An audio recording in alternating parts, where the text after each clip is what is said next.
All right, welcome back to the Lindroth Hockey Podcast. We are in partnership with Black and Gold Hockey Productions. You're here with co-host father and son duo Andrew and Jim Lindroth. Dad, how you doing today? Doing great. And who do we have with us today, Andrew?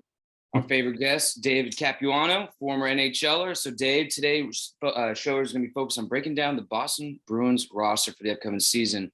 Before we get into it, though, Dave, did you watch the preseason game yesterday with Philadelphia? What did you think? Any immediate things that popped to your head?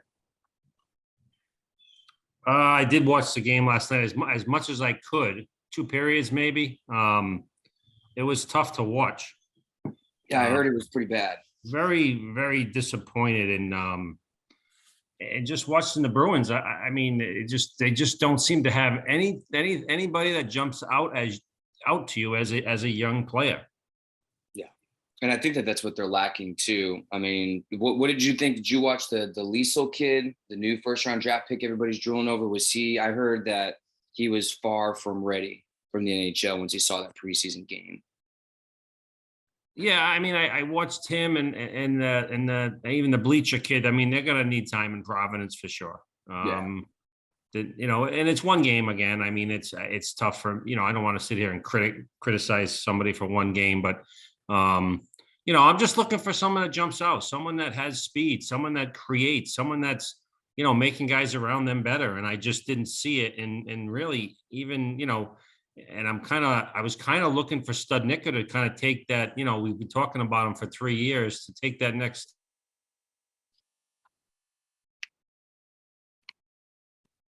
Do different things, but I didn't see it in him either. Yeah. And do you think Studnicka's starting to have trouble finding his footing in this lineup? I know it's a tough lineup to crack, and I know everybody's had their trials and tribulations, but he had that first really good season with Providence, and then as he tried to add more weight last season and try and fit in more of the bottom six role, it kind of seemed like he started to really fizzle out. Maybe it was too much expectations. I don't know.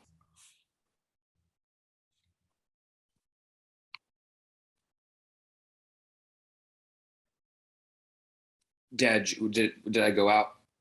No. Oh, okay. Yeah, you went on me for a little bit. I got the Studnicka question. I think that he's trying to find kind of where he fits. I think that's the biggest thing I see.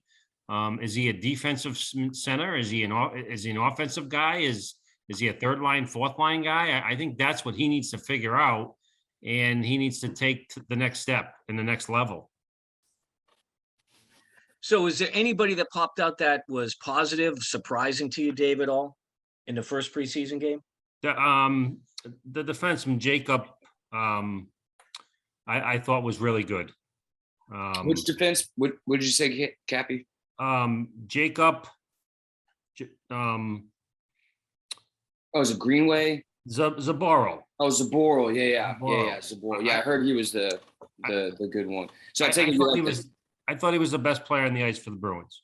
So you think that was a good signing then to keep him? Well, yeah. I mean, he was hurt all last year, right? Yeah. He got hurt. Yeah. So, I mean, from what I saw last night, I mean, he did all the little things. He moves his feet well. He gets in position. He makes that first pass. Every single time that first pass was tape to tape and seemed like to the right guy, which is so important in the league. He got up the ice all night, made some great offensive plays. I was very, very impressed with him last night. I thought by far he was the best Bruin last night. Dave, talk to us a little bit about and put on your thinking cap to when you were a young player breaking into the NHL. We're talking preseason. So with these young guys who they probably are not going to make the roster, but they're trying to make an impression. What's the pressure like when you're a young guy trying to break it into the NHL? You don't want to go to the AHL. What's the pressure like, and how do you try to take advantage of those opportunities? Well, I mean, I don't know what these guys are making today, but we were making like 30 grand in the minors. So that was a little bit of pressure. But I mean, I don't think that, I don't think the pressure was, to me, it was an opportunity to show what you can do. And that's kind of how I looked at it. I don't know, today with these guys, it seems like a lot of them are playing a game where they're not just playing, and they're not just playing what they've played and done their whole life. And it seemed like sometimes maybe that pressure is causing them not to be them. But I just didn't see anybody last night jump out to me at all. It was really disappointing. And again, it's the first game and whatnot. But all the Bruins players, the big guys, weren't there. I mean, it was an opportunity for these guys to get a lot of ice time and show what they can do. And with you have been in the NHL before, and I know that a lot of factors go into everything, the performance, coaches. Do you think that we're starting to see this as a drafting problem, a coaching problem? Obviously, we have a new coach, so we can't judge, Montgomery yet. But do you think it's an effort thing? I mean, it kind of seems like the young guys have never had that kick the past few years to try and make the team. I mean, we've had nobody, it seems like. I think it's just a poor drafting and poor talent. And our talent pool, I'm pretty sure for prospects is last in the league. So I mean, when you look at a kid like like the Islanders drafted, right? And the Bruins missed him. We've talked about this. I mean, does he not stick out to you when you watch? I mean, that's what I'm looking for. He's making everybody around him better. I mean, that's what Gretzky does. That's what Lemieux did. I mean, that's what everybody did. Every great player has done. And, I just don't see it. I don't see it. Yeah. Let's get into a little bit of the Bruins foundation of their team here. So Bergeron comes back. Were you surprised with the signing? And do you think that obviously was a good signing for the Bruins? Oh, of course, it's a great signing. I mean, but again, where are they if they don't sign them? Right. So that's another whole question. But I mean, what did he have? 25 goals last year? I don't even know. I mean, 60, 70 points. Obviously, he can still play. I think he's at the time where he's had so many injuries late. That he's somewhat healthy now, that he step away from the game and go, be with his family. I'm sure he would probably step right into the Bruins organization. Maybe they need him. But it's a great signing, and I think they're going to have a good team now. But is it going to be enough to hold that team without Marchand and McAvoy over 500, through their injuries?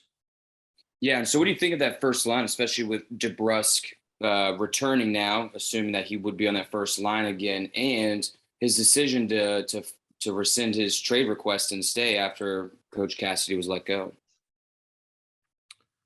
Well, I mean, time will tell. I mean, is he going to be a favorite of the new coach, or is he going to still struggle and be a first liner, fourth liner? I'm not sold on him.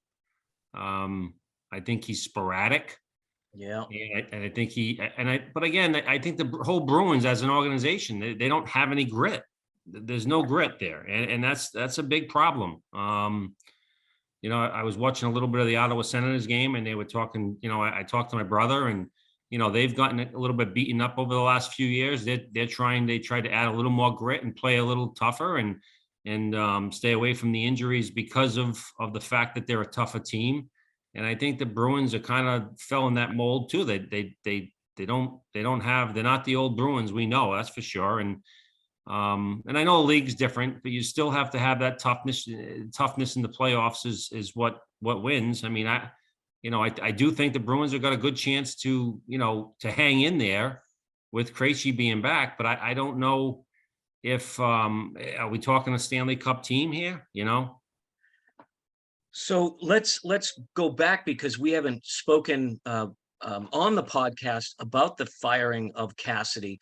But like Andrew said, DeBrusk now saying, I want to stay with the team because Cassidy's gone. Krejci is coming back. Was there a problem, do you think? Should we read into that there was a problem with Cassidy and some of the players, or was Cassidy just a scapegoat for Sweeney? Not to throw him under the bus, but, We are fans. We come up with crazy conspiracy theories. Yeah. Well, yeah, it's like the government, right? They're real. But not everybody likes coaches, right? I mean, your issues. There's going to be guys that like their coaches. There's going to be guys that don't like their coaches. The main thing is if you're winning and how you're playing for them. It's a different world today. I mean, when we played, we didn't say 2 words. I mean, it was a whole different world. Now these guys have a lot to say about who they play with, how they're playing, I want to be traded.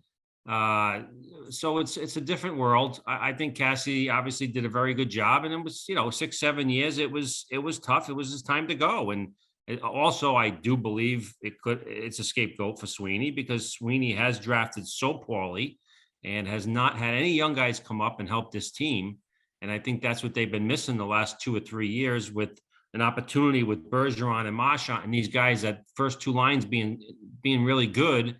They've had no secondary scoring for 3 or 4 years now. We've talked about it every year. I do the Channel 12 show here sometimes on the news, and it's been my biggest problem with them is the secondary scoring.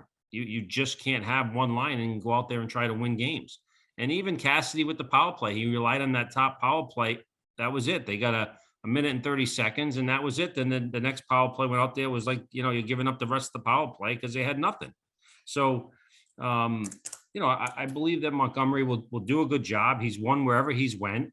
So, but it's going to be tough without McAvoy and without Marchand and I guess Grizzly too, I guess, right? So I don't know when he's back. To hold the fort down, they have to be above 500 or above to make the playoffs. So that's been proven.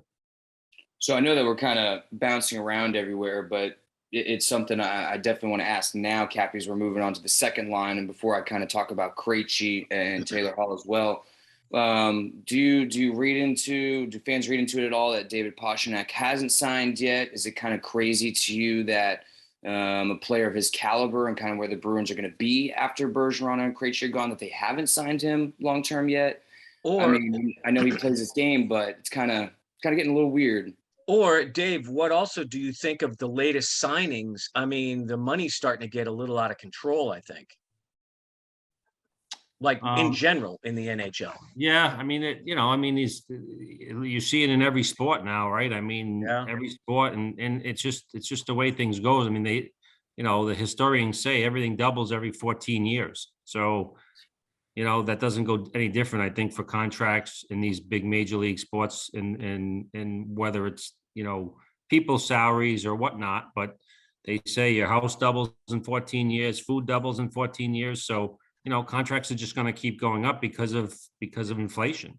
But I do think that, the Bruins are I don't think Pasta wants to commit to this team until he sees what's going forward and who they're going to commit to. And I just would not be surprised if he doesn't re-sign. Really? Do you trade him? Obviously. I mean, I think you'd have to, wouldn't you? You have to get something because they have nothing now, so that you'd have to get something. Right. I just think they're in a very tough position. I don't know if I want Sweeney leading that pact, but once we go down and look at the second line, though, what do you think on paper now that Krejci is returning? And I know he's had a year off in the NHL competition, but let's say you have Taylor Hall, Krejci, and Pastrnak. Do you think that with apparently Krejci and Pasternak's chemistry and them always wanting to play together, do you think that's going to play into a factor that they're going to have the whole season together just about and play better? I think it's kind of a temporary Band-Aid to kind of maybe even hold Pasta over until a certain time. I don't know, but it's kind of a Band-Aid, obviously. Yeah, I mean, I don't know how old Krejci is. He 37 now, 36, 37. Yeah. I mean, he hasn't got any younger. He took a year off, so maybe he's refreshed and he has one good year left in him. But he's one hit away, right? I mean, it's a young league, and injuries play a big part of it. We've talked about that going into the playoffs. Teams that stay healthy are usually teams that win. But I think the first 2 lines will be fine. But again, I mean, what are the Bruins playing for? Are they playing for a Stanley Cup, or are they playing to fill the stands so everybody makes money, make the playoffs, and they get a first or second round team again? And I think that's what they're looking at if they can hold the fort down to make the playoffs the first 2 months of the season. The Bruins traded Haula for Zacha. if I'm pronouncing that right, Andrew. Okay. And I would assume that he's going to play on the right or left with Coyle on the third line at the moment, and probably have Smith on the right. What are your thoughts on this line and those players? If they're healthy, could that provide some of that secondary scoring that they're going to need? I think it can, but I'm not a big Smith fan right now. I think he's past his prime and slowing down. And I think Coyle's a great player. He's a great defensive player. He knows his role as a third line guy for sure. He's a good PK guy. But who's gonna be the guy that can score that 15 to 18 goals? You know what I mean? I just don't see it. And that trade they made, I don't know if it's a 1-for-1 trade. I think it could help them a little bit, but that's time will tell that. Yeah, and do you think Coyle has to live up to larger expectations here? I mean, obviously we're talking contracts. I know it's changed, but his contract's pretty crazy for what he does produce for the team. I mean, what do you think going into this season? Do you think that now that Coyle's starting to move past his no move clause stuff in his contract, that they might move him eventually instead, or do you think that they're going to keep him? Because he's not producing offensively, and obviously once Krejci and Bergeron are gone, he's our top 6 center.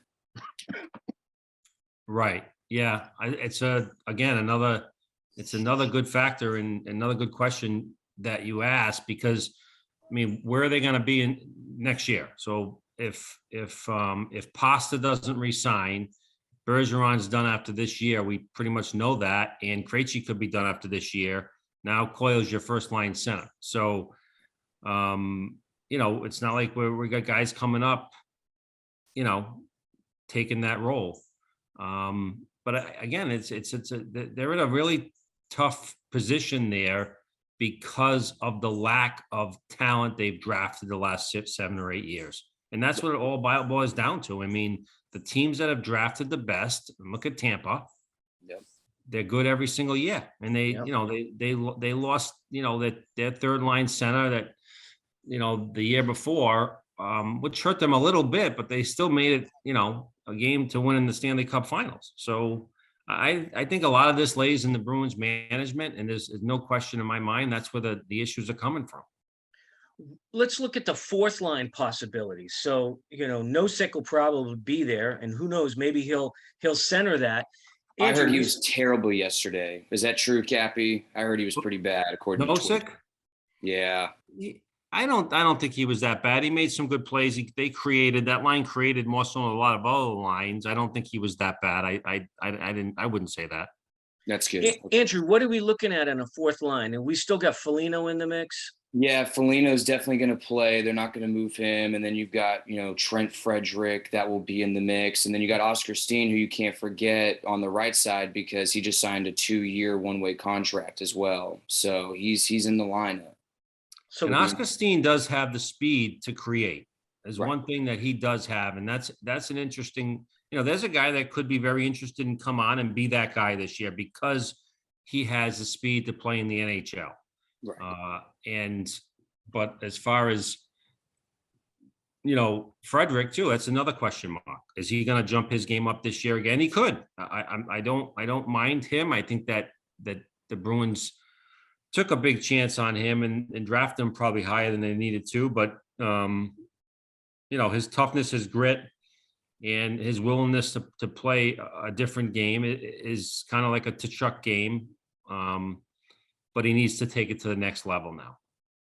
Do you think that Frederick is progressing nicely, or is he kind of stagnant? And the reason why I ask, Cappy, is because we won't mention names, but we talked to one of his college coaches when we had him on the podcast, and he had mentioned that at the time I guess he got $1 million deal to sign with a good sign-on bonus with the Bruins, and he left college early, and the coach was like, he wasn't ready. He should have finished. He needed a little bit more experience. And I don't know if Frederick's really progressed since his first season, which was a couple of years ago, Andrew. I'm not sure. Yeah, it's been a while. No, I think he has. I think he has for sure. And again, it's a lot of it's skating and timing and picking up that extra step. But I think he's progressed enough. Yeah, I mean, I left my junior year too, and do I wish I go back and I would have stayed? Probably, but I'm sure he can't look back on that. And there was a million reasons why he went. So, but I think he's progressed, and I think this year he can make a big step. And Studnicka is the same way. I mean, I think Studnicka could make a step too. Again, last night I didn't obviously Frederick didn't play, but I saw Studnicka. He had a couple good chances. He was good last night. He was good, but I still think he needs to find out what he's going to be in the NHL, and I don't see that yet. Now, his contract that he just resigned, Andrew, you're the contract guru here. Mhm. It's like a 3-year deal, isn't it? But it's a two-way for the Two-year first. deal. 2-year deal. It's 2-way this year, 1-way next year. So he's guaranteed he's playing in the NHL the next year. Yeah. And that's smart. And I don't know if that's something new with contracts, but I think that that's a good deal for him because he needs to, either he's going to be in the NHL or he's not.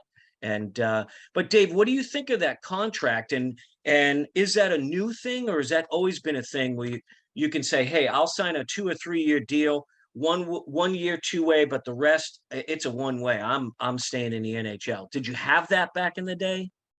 Yeah, it's always kind of been the same thing, Jim. It has. Okay. The issue with that, Jim, is he's not guaranteed to be in the NHL. He's guaranteed to get a 1-year, 1-way. He's guaranteed to make $1 million, but he could be in Providence making $1 million. Yeah. Okay. Yeah, they don't really save money with that either. Speaking of which, and I know I'm the Foligno hater out of you guys, but we hear a lot on Twitter. People talk, and I know it's an analytic heavy world now with hockey. And you hear people talk about intangibles within players, things that don't account for in analytics that do matter to the team, like leadership, the locker room energy. Why are the Bruins continuing to hold that spot for Foligno? As they, got rid of Char the year before. I know it's, we're talking forwards and defense now, but to allow the young guys to come in to see if their recent draft picks hit. Are the Bruins just holding on because he's a vet that brings a lot, or what is it, Cappy, that they're keeping him? Well, again, it goes back to the lack of prospects. I mean, bottom line. I don't like hearing it all the time. I'm trying to come up with something else here. That's why. I mean, but yeah, I mean, I watched him last night. Like obviously he's a pro. He makes all the smart plays. He develops. He creates. He made some nice plays last night, but he's a fourth line guy. He's a good locker room guy at this point, and maybe he's a guy that only plays 30 games this year for them. Right. Maybe that's the type of year he has, and that would be a good thing for the Bruins. Yeah. So defense. So we have McAvoy and Lindholm. What did you think of Lindholm's introduction to the Bees last season? And how would you stack them up as a good first pairing? Especially now that he's signed for like 8 years. I mean, he's here for a long time. So yeah, I think he's a great defenseman. So I mean, I think that there's a reason why so many people wanted to trade for him. I think he's a puck moving first pass guy, gets up the ice, creates, and I think he's with you could split those guys up too, and then they have two good pairings with McAvoy. Obviously, McAvoy is a guy that can play 30 minutes a night. He's a horse. I mean, obviously, we talk about Frederick and Studnicka getting better. Well, look at what Charlie's done in 3 years. Yeah. If Studnicka and Frederick made the same strides as McAvoy, you're talking two guys that would be helping this lineup incredibly, right? So, sometimes it's not an easy thing to draft, but to me, the Bruins can't miss every single guy. And they seem to have missed every single guy. I watched, obviously, Bleacher last night. I thought Bleacher was okay. Looked like a big, strong, smart centerman. But, they're going to need time in Providence. But again, they're signing these other guys and struggling with their third, fourth line because they have no depth from the minor leagues. Right. And it looks pretty right now. McAvoy and Lindholm when fully healthy. That's a great first pairing. But what do you think about the I almost call it the fringe second pairing, and they could be one of the best in the league with Grizzlick and Carlo, given that if that was it fully healthy. That's what it was last season. Obviously, Grizzlick, wonderful skater. I think one of the best transitional defensemen moving up the ice. I mean, he's beautiful to watch, but obviously, I don't like to talk about size, but as we get to playoffs, he clearly struggles against these bigger teams, the big, tough forwards that are riding him up against the boards. And of course, Carlo, I've got my opinions on Carlo, the softest 6'5" I've seen in a while. What do they need to do? Because right now, I feel like if they were to strengthen that up, the Bruins defense would be great. And some games they are on, but I feel like when it comes to playoffs, they kind of start to drop off a bit. Well, it's going to be interesting for two reasons. One, Carlo to me dropped off last year for sure. Do you think the Wilson injury has anything to do with it? I don't think so. Okay. I don't think so. I don't know why Carlo, like you said, he was not playing physical, not playing tough, and that's what the Bruins need out of him too. Grizzlick is fine. He's a puck moving guy, but he's a little small, right? I mean, so you need Carlo to be Carlo. Very interesting. I know the Bruins signed Stroman. That could be a very, very interesting, signing. A guy that's played 900 games in this league and wants to be there. He was in a bad position with Arizona. So that could be a fourth or fifth D that really makes a difference those first 2 months. Yeah. So that's another, with Jacob Zaboral, I think they're going to be okay back there. And I think that Stroman might help that mix where he gives them some veteran leadership back there. So if you're starting the lineup healthy then, and you've got the bottom pairing, so you got Forbert, Clifton, Riley, obviously somebody's getting traded. We're negative $2 million in the cap right now as well. Who do you trade off the top of your head out of those Clifton, the Forbert, Riley, Zaboral, and who'd you put on there? Let's say Stroman makes the team too. Who'd you put? That's tough to say. I mean, I think someone like Clifton might probably get the most, bang for your buck. It would be nice if they could trade a Clifton for somebody up front. But I think Clifton, Riley, one of those two guys are probably the guys they would move. Obviously, Stroman would probably be on a cheap contract, right? So, and Zaboral too. I don't know what he signed for, but I was very impressed with Zaboral. How old is Zaboral? He's like 24, 25 now. Yeah, so he's basically in his prime for a D-man. Yeah. Next 25, 26 is the prime for a D-man. So, but do you get rid of Forbert with all that penalty kill expertise and the block shots? I mean, that guy was a monster in the playoffs. Right. No, I don't think they're going to move a guy like that. I think they're going to look at Clifton or Riley for them to move. Gotcha. But again, you don't know. You don't know what happens the next 3 weeks when they lose a D-man too. So to injury. Goaltenders. So, we know we got Swayman and Allmark, and people really, at least on social media, take it for what it is, are really all over Allmark. But I like Allmark. I think he's a starting goalie. I think Swayman could also be a starter, but I don't understand the hate for Allmark. What are your thoughts of Allmark first, and then we'll talk the kid? I don't have a problem with either one of them. I think this one of the best solidified 1-2 in the league, where both guys can play every single night. But are they good enough to win a Stanley Cup? And again, I think Swayman's the kid that has the potential to make the next step, like we've talked about with McAvoy. And if Swayman makes that step, can he lead that team to a Stanley Cup? It's very possible.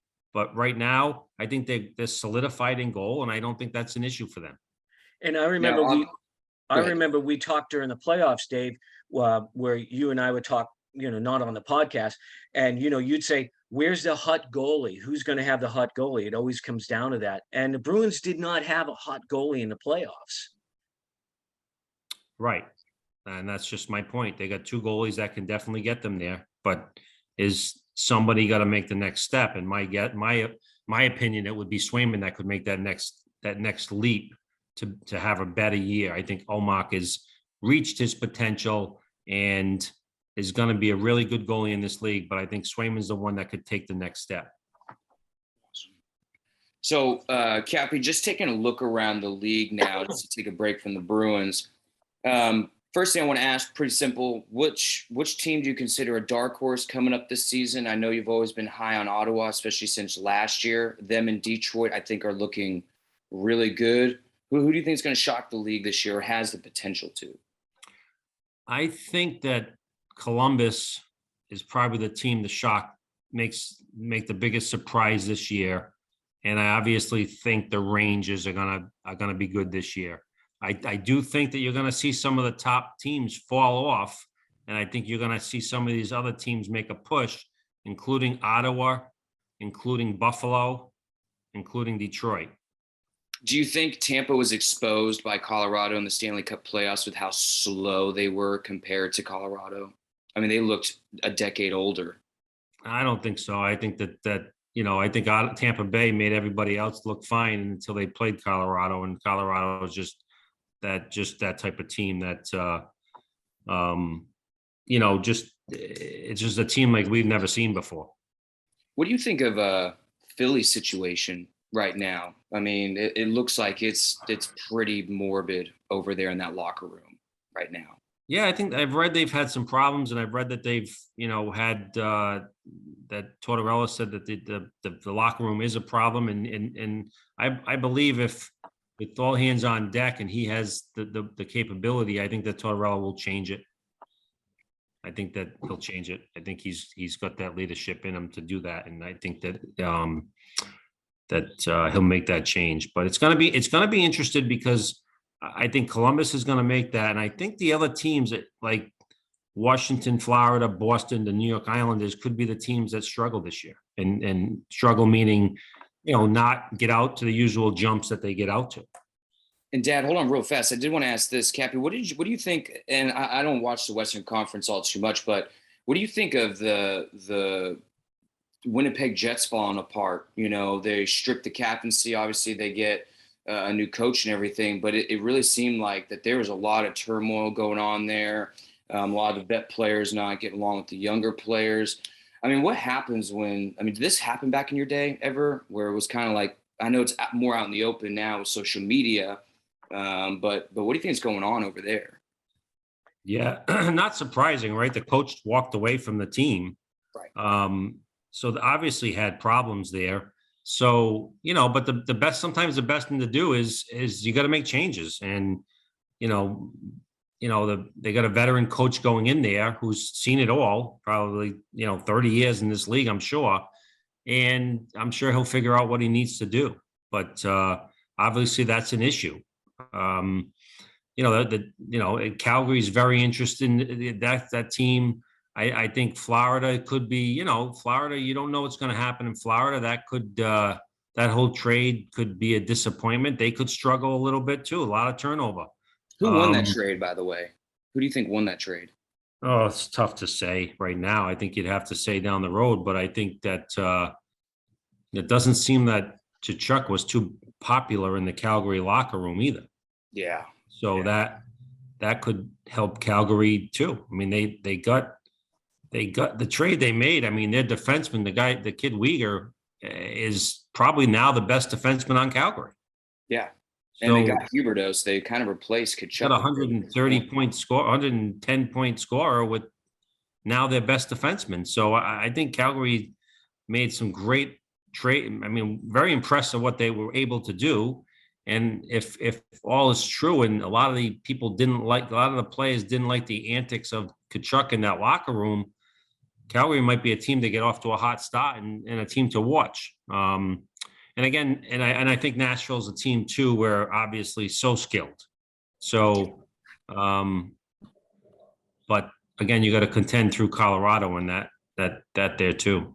So in a professional team, and I'm with the assumption that everybody's professional and, you show up and you do your job and, that's how you support your family. It's a job. I'm a professional. However, when it comes to who's going to be a team captain, does it really make a difference at that pro level? And when you do have animosity in a locker room, who settles it?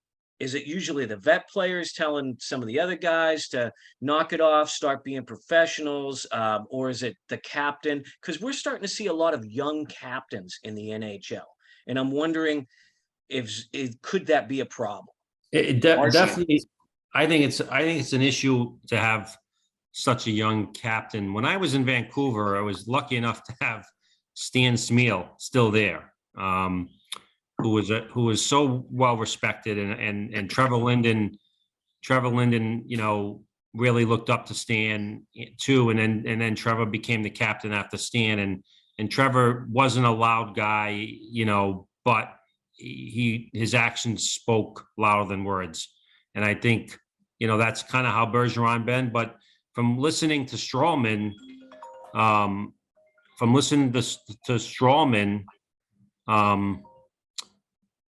Strawman is so impressed with the Bruins locker room. One of the first things he said.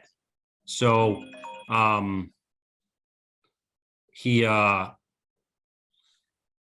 that to me tells me there was a problem with Arizona's room, or a difference right off the bat. So when there's a problem, like what would be a problem that would cause a pro player to say, screw this, I'm going to another team? Is it just immaturity, or is it actually egos of bigger players, or a combination of both? I think a lot of times you get teams that are losing. I mean, it starts with teams that aren't winning, and I think that's one of the biggest problems. And I think, but at some point, the captain and the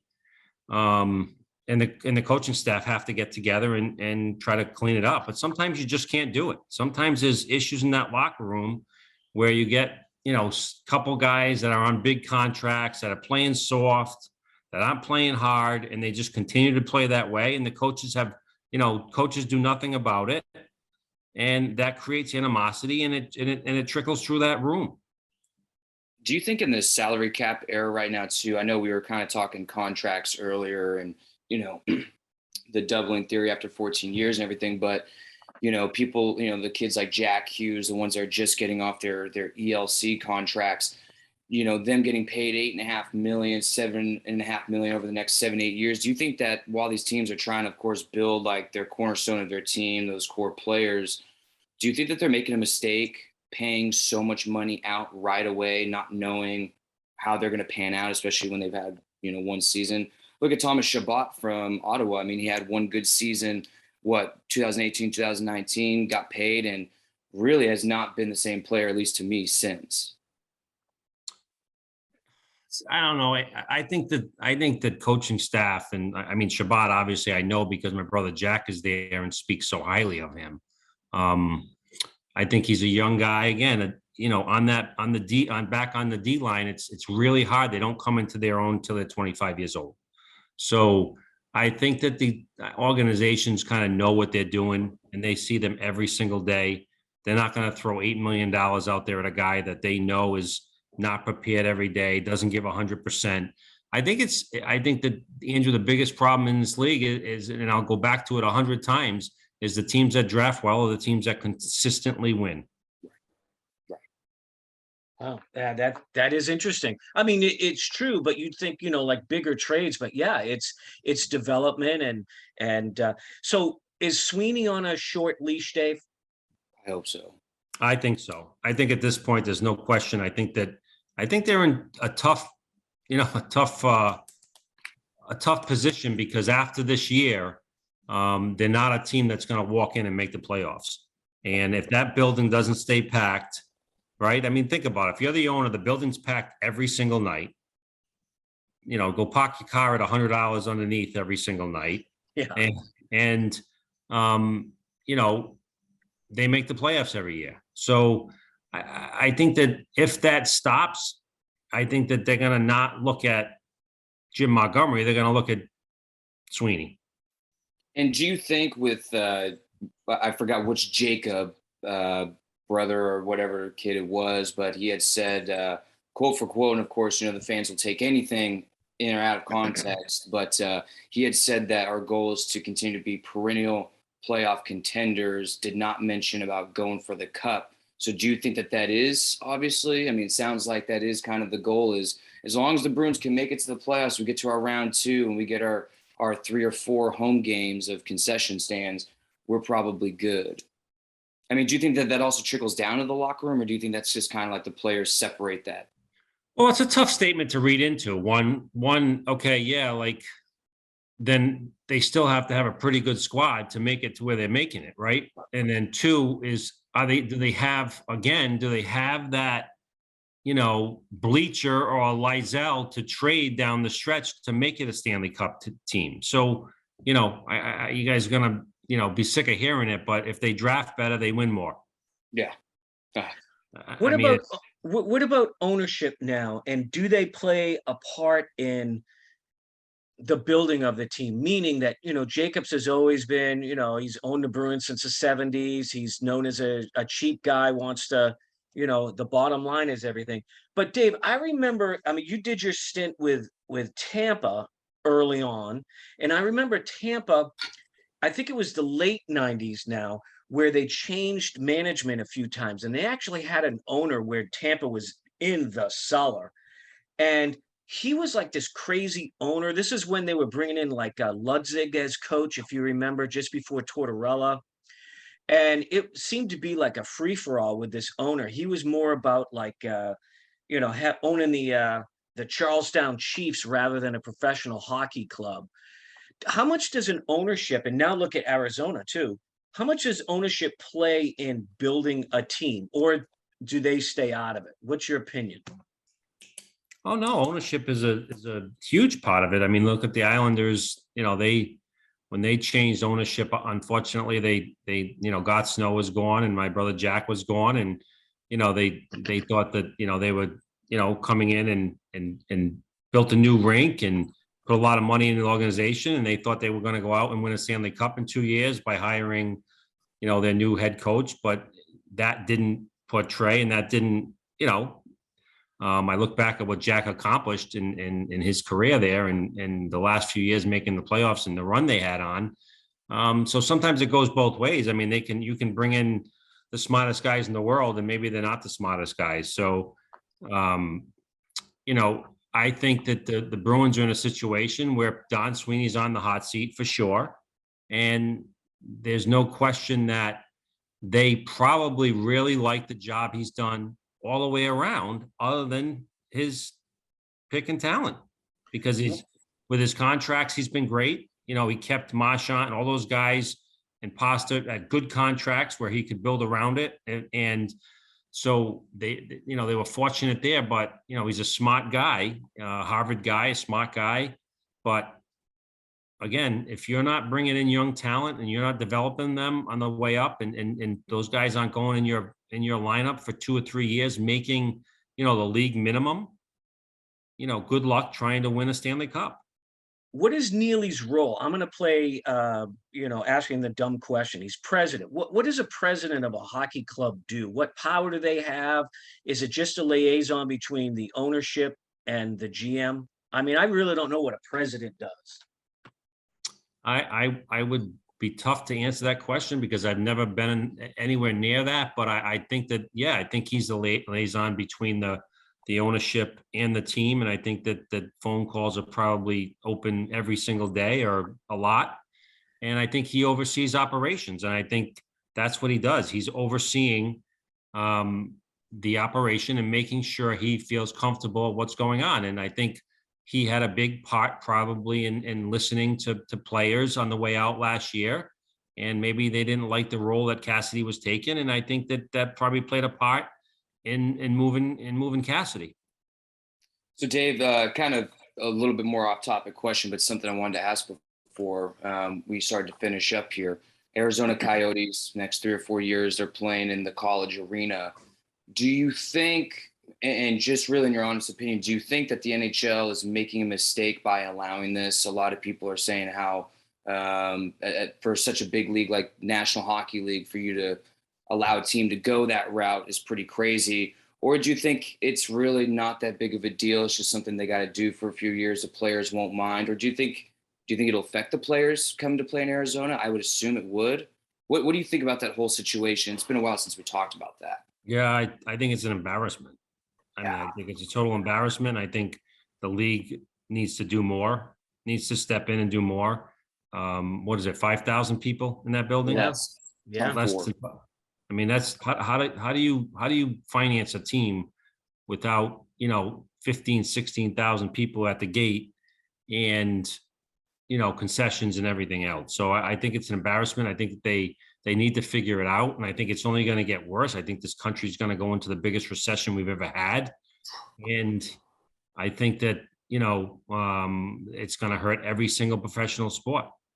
Not to mention all the tickets are about $200-$300 each. I already looked. So it's pretty crazy. I don't know how they're going to do it. What do you think about the advertisements on jerseys? What? They're doing that? Yeah, they've already started.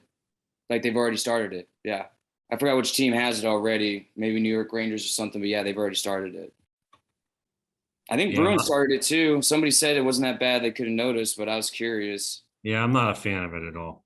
Yeah. So we're gonna look like the EIHL, our friends over there. I mean, that's just a lot of advertisements on those jerseys. So and on the ice, there's so much advertising over there in Europe on the ice. I can't even find the puck. Yeah, no shit. It's true. It's true. Well, Dave, we will wrap it up, but let's have you back on when the Bruins maybe if there's any big changes between now and opening night, but we should probably check in sometime November, December and get your professional opinion on how the Bruins and how the league's shaking up, because whoever's going to come hot out of the gate will know by December, I would imagine. Oh yeah, we'll know for sure. For sure. And I enjoy being on. Thanks for having me on. And I'll definitely, I'm here. If, the next time you guys want to talk, I'm here. And let's hope the Bruins get off to a good start. I think it'll really help.